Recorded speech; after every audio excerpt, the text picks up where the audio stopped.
Well, hello. Thank you for joining me at the Jackalope Postcard Museum. My name is Sean, and today we're going to be looking at the fabulous jackalope. Now, there are a few other kinds of postcards that will use the word fabulous before the word jackalope, but this particular pose is the one that uses it the most often. So for the purposes of categorization, this is the fabulous jackalope. Now, this is my first jackalope postcard. I received it from my mother after she went on a road trip, and when she brought it to me, I thought, well, shoot, I'm not into jackalopes. At the time, I was actually really into squirrels. But very quickly, the jackalope took over my focus, and I would say has become life-consuming ever since. I haven't thought about a squirrel in years. As you can see, there's some damage to the postcard because I used to pin them to my bedroom wall. I don't do that anymore. I have a nice folder to put them in.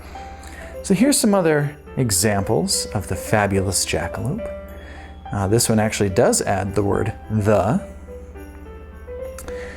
Here we have another one without a border, some nice yellow font. And here's one that has scalloped edges and says the fabulous jackalope down there in the corner.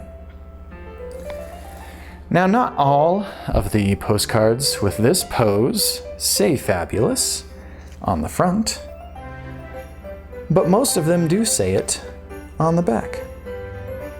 And here we have a couple of 3x5s that would seem to be identical, but the coloring is slightly different, and the wording on the backs are also slightly different.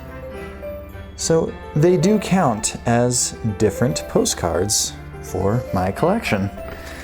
Here we have one with a white border.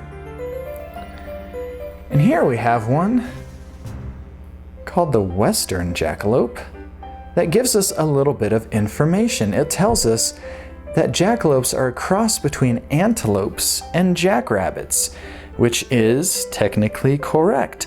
The word jackalope is a portmanteau combining jack from jackrabbit and alope from the antelope, which I think is more accurately referred to as the pronghorn.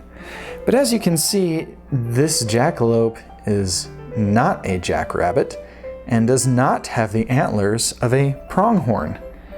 Now, that's very common, but sometime later in this series we will see a more accurate example of the species.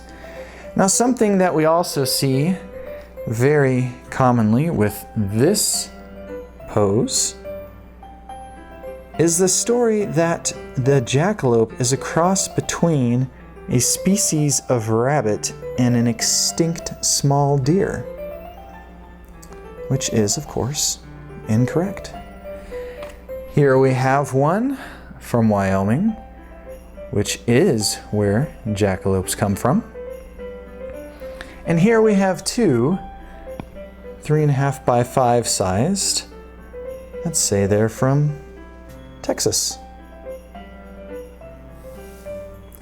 And finally, we have a collage postcard from the Star Motel in Oberlin, Kansas.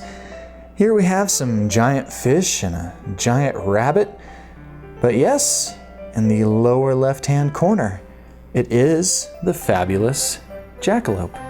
Now, since the fabulous jackalope is so special to me, I did put it on the cover of my book, Jackalope Postcard Collecting, a Practical Guide. It is not available anywhere.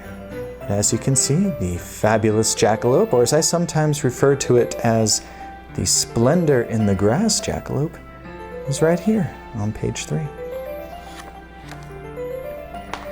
Now, I also have one that actually has been posted.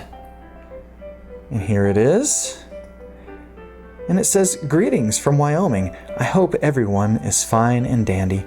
We are head to Colorado." Not sure where that is. But so far, a nice trip and weather. Paul and I send our love. Best wishes, Teresa and Paul.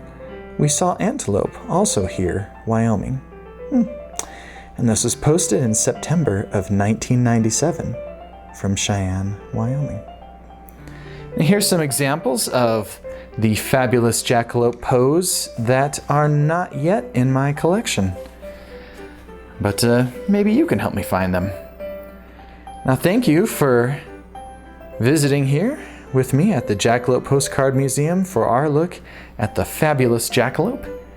And I hope to see you again next time as we look at the very wide world of jackalope postcards.